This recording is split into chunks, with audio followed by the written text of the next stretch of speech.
मध्य प्रदेश में बीजेपी जीतेगी या हारेगी, राजस्थान में कांग्रेस अपनी सत्ता बचा पाएगी या नहीं, छत्तीसगढ़ में बीजेपी की वापसी होगी या नहीं। 2024 के महामुकाबले से पहले सभी के मन में ये सवाल। कर्नाटक में जीत के बाद राहुल गांधी का कॉन्फिडेंस हाई है, तो मोदी के लिए कांग्रेस के हिसाब बराबर करने की घड़ी आ गई है। तीनों राज्य पर जिसका कब्जा होगा 2024 में, उसका चुनावी अभियान तगड़ा होगा।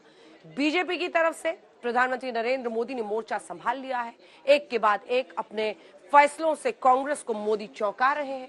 बीते दिन मध्य प्रदेश की दूसरी लिस्ट जारी करके भारतीय जनता पार्टी ने मोदी के सीक्रेट चुनावी मिशन का बड़ा संकेत दे दिया। ये कार्यकर्ता का महाकुंभ, महासंकल्प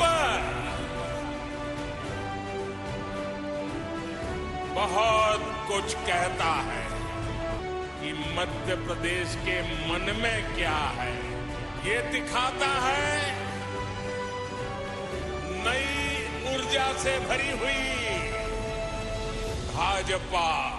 हर जाति के कितने लोग हैं वो डेटा हिंदुस्तान की सरकार के पास पड़ा हुआ है। नरेंद्र मोदी जी वो डेटा पब्लिक को नहीं दिखाना चाहते।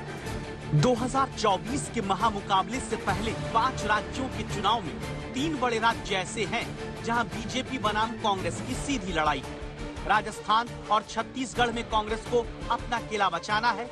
मध्य प्रदेश में बीजेपी के सामने अपना गढ़ महफूज रखने की चुनौती है। 2024 के सियासी तराजू में 3 अहम राज्यों पर राहुल गांधी का बीजेपी हराओ फॉर्मूला तैयार है। राहुल का कॉन्फिडेंस एकदम हाई है। गौर से सुनिए, राहुल गांधी ने 43 सेकंड में बता दिया बीजेपी की चुनावी मशीनरी को कैसे ध्वस्त करना चाहते हैं और मोदी ब्रांड से कैसे निपटने की रणनीति। Right now, we are probably winning Telangana. Right. We are certainly winning Madhya Pradesh. We are certainly winning Chhattisgarh. Okay. Rajasthan, we are very close, and we think we'll be able to win. Okay. So that's what it's looking like. And by the way, that's also what the BJP is internally saying. Right. We learned a very important lesson in Karnataka. Okay. And the lesson was that the BJP wins elections by distracting and not allowing us to construct our narrative. Rahul Gandhi ने अपने चुनावी पत्ते खोले। चुनाव को लेकर राहुल के दिमाग में रणनीति क्या है, ये खुल्ला बताया। इसे सरल भाषा में समझें तो राहुल की पहली रणनीति है कर्नाटक के फॉर्मूले से चुनाव जीतने की। राहुल की दूसरी रणनीति है अदानी के मुद्दे पर नरेंद्र मोदी को घेरने की, और राहुल की तीसरी रणनीति है जाति जनगणना से बीजेपी के वोट बैंक में सेंध लगाने की। डिफेंस में अदानी जी को पूरा का पूरा फायदा, पोर्ट्स में पूरा फायदा, एयरपोर्ट्स में पूरा फायदा। आपने 5 किसानों के कानून, काले कानून बनाए, उसमें उनको फायदा देने की कोशिश की। दलितों को, आदिवासियों को, महिलाओं को भागीदारी देनी है तो कास्ट सेंसस करवाना ही पड़ेगा। चुनाव की घड़ी है और मोदी और राहुल की परीक्षा बड़ी है। सवाल है कि राहुल गांधी के कॉन्फिडेंस की वजह वोटर से मिला फीडबैक या फिर अति आत्मविश्वास, क्योंकि छत्तीसगढ़ और राजस्थान में कांग्रेस को सत्ता विरोधी लहर के साथ साथ मोदी ब्रांड से निपटना होगा। अगर कर्नाटक के फॉर्मूले पर बीजेपी को राहुल गांधी हराना चाहते हैं तो नरेंद्र मोदी ने भी कर्नाटक की ही हार से सबक लेकर चुनावी अभियान को 360 डिग्री घुमा दिया।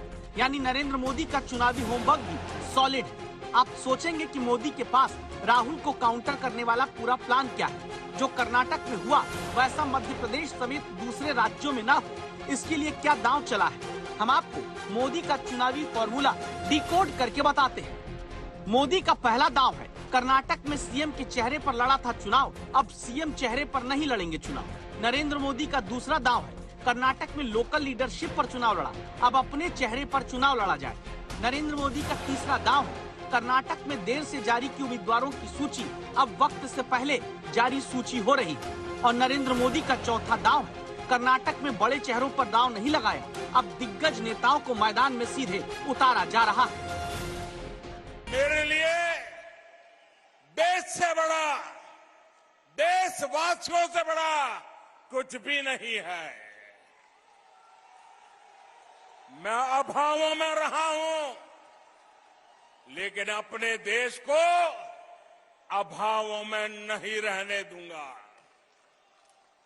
मुफ्त राशन और मुफ्त इलाज गरीब की चिंता दूर करने का अवसर कांग्रेस के पास भी था, लेकिन नीयत और इच्छा शक्ति नहीं थी।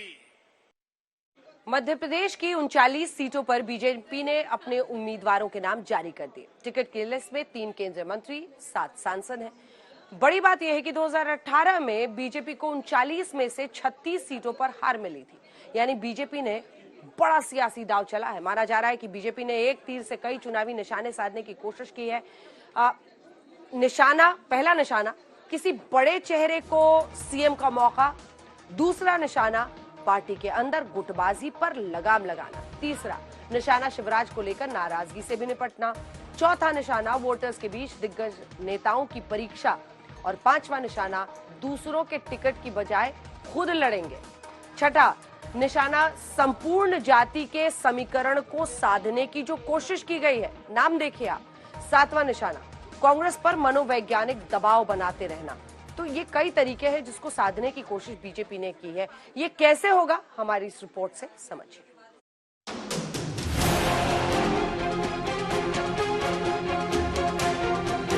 सोमवार दोपहर की बात है, भोपाल के जम्बूरी मैदान में कार्यकर्ताओं का महाकुंभ बीजेपी का शुरू हुआ। शिवराज सिंह ने नरेंद्र मोदी को भगवान का वरदान बताया। भगवान किसी किसी को विशिष्ट और बड़े काम करने भेजता है। मोदी जी भारत को भगवान का वरदान है। मुख्यमंत्री के भाषण और बीजेपी की चुनावी थीम का लब्बो-लुआब दिखा। नरेंद्र मोदी का नाम और चेहरा मध्य प्रदेश में जीत के लिए आगे हुआ है। हमें गर्व है कि हम ऐसे नेता के नेतृत्व में काम कर रहे हैं। इसके बाद प्रधानमंत्री ने 3 बातें कही। ये कार्यकर्ता का महाकुंभ, महासंकल्प बहुत कुछ कहता है कि मध्य प्रदेश के मन में क्या है। ये दिखाता है नई ऊर्जा से भरी हुई भाजपा। शिवराज सिंह के नेतृत्व में 1.5 दशक से ज्यादा की सरकार चलाने के बाद नई ऊर्जा से भरी बीजेपी की बात सुबह प्रधानमंत्री सोमवार को करते हैं। रात में खबर आई, राजनीतिक हलके में हलचल मच गई। 3 केंद्रीय मंत्री, 7 सांसद, 1 राष्ट्रीय महासचिव को पार्टी ने अपने उम्मीदवारों की दूसरी सूची में विधानसभा चुनाव लड़ने उतार दिया। मध्य प्रदेश में 5 मंत्री केंद्र में हैं। 3 के नाम अब तक विधानसभा चुनाव लड़ने के लिए आगे आ चुके हैं। सवाल उठा कि आगे सिंधिया को भी टिकट देकर बीजेपी विधानसभा चुनाव लड़ने भेजेगी। जो अब तक उम्मीदवारों की लिस्ट बना रहे थे, उन्हें ही बीजेपी ने चुनाव लड़ने भेजा। शिवराज सिंह का नाम अब तक जारी नहीं हुआ।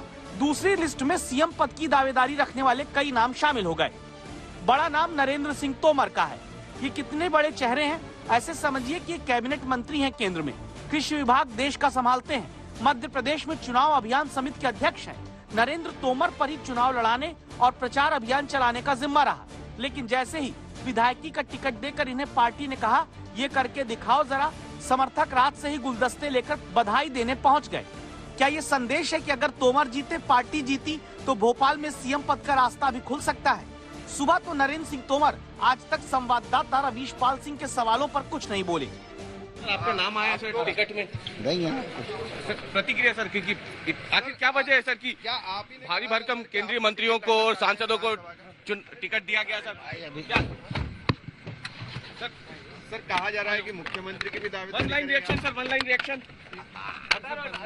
सर फिर थोड़ी देर बाद पार्टी का आदेश सिर माथे बताने लगे। पार्टी को लगता है कि मुझे विधानसभा का चुनाव लड़ना चाहिए, तो पार्टी का आदेश सिरोधार्य है।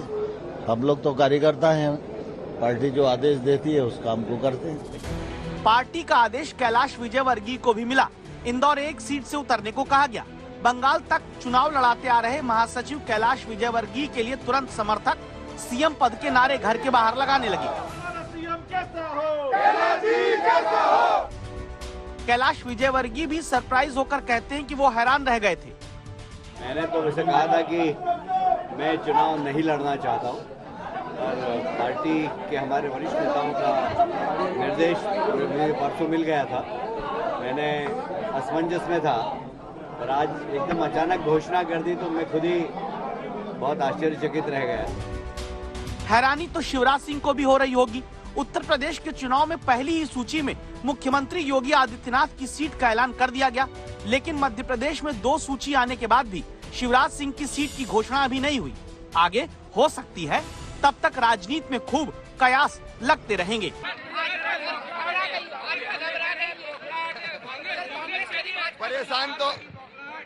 परेशान तो कांग्रेस है, परेशान है, कुछ समझ में नहीं आ रहा उनको हो क्या रहा है, इसलिए बौखलाहट में ऐसी बातें कर रहे हैं। भाजपा निरंतर विजय के पथ पर आगे बढ़ती जा रही है। रवीश पाल सिंह, भोपाल, आज तक।